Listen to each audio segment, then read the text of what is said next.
Welcome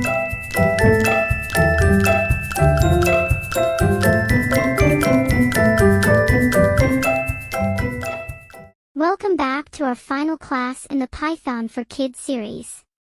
Today, we're going to recap all the concepts we've learned so far and use them to create a final project. So, let's get started.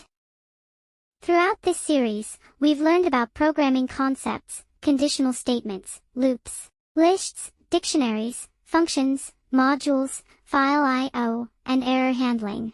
We've covered a lot of ground, and now it's time to put it all together in a final project.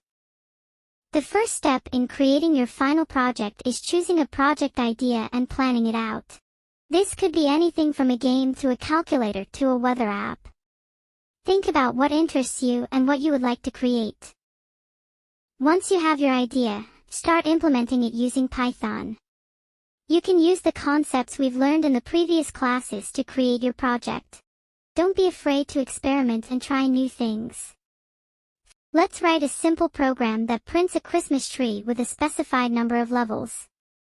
This program defines a function print_Christmas_tree that takes the number of levels as input and prints a Christmas tree pattern using spaces and asterisks. The program then takes user input for the number of levels and prints the corresponding Christmas tree.